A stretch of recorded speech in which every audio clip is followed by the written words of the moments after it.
I have a new Hisense Roku TV here. I'm going to show you how to set it up step by step. Okay, so first thing is go ahead and tap on your language. I'm going to go with English here.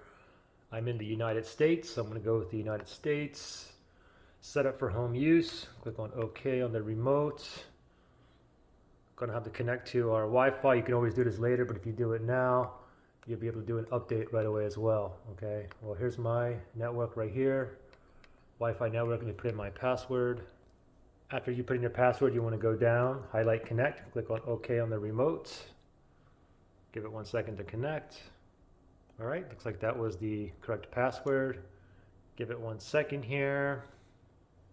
Okay, now it just checked for an update, and there is an available update. Let me click on OK right here, and let's do a software update. Update's just about done. You can see the progress is 80%. Restarting TV. Booting back up. So now I get to this page now. It says enter your email address to get a Roku activation link and start streaming. Okay, so I already have a Roku account. All I got to do is go down here and click on enter your email, put in my email address. If you don't have a Roku account, go ahead and go to on your phone or a computer, go to www.roku.com and sign up for an account with the email, then come back here and enter your email address. Now my other Hisense Roku model, when I set it up, it was asking me to go to www.roku.com/link on a computer or my phone on a browser, and then once I do that and I sign in, it'll give me a 4-digit code, and I have to input that 4-digit code here. Okay, anyway, this model here is asking me just for an email address, so let me just put in my email address. Once you put in your email address, you want to go ahead and go down to continue and click on OK. Now it says the activation was sent to my email address right there, so let me check my email.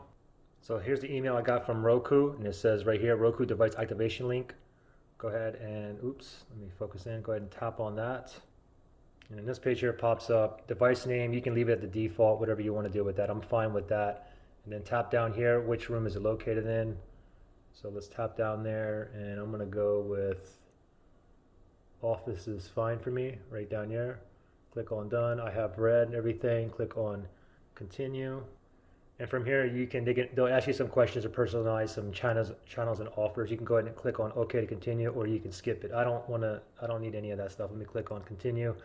And then from here, here's some other apps or channels that you can add as well. If you want to add it, go ahead and add it.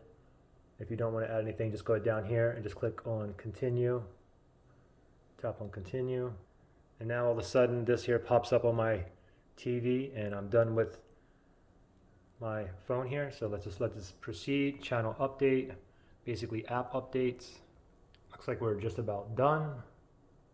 All right, now it says let's connect your device. Go ahead and click on. You can click on the right arrow on the remote, and then from here, everything is plugged in and turned on. You can do this later. It doesn't matter what you do. I'm just going to go ahead and do this later, and then I'll eventually hook up my PS5. And then from here, you can press right. Just like that, and there you go. We should be in business. You can skip this intro, just push up once on the remote, the Roku intro, and voila, we are in business, guys. Questions, issues, comment below. Good luck.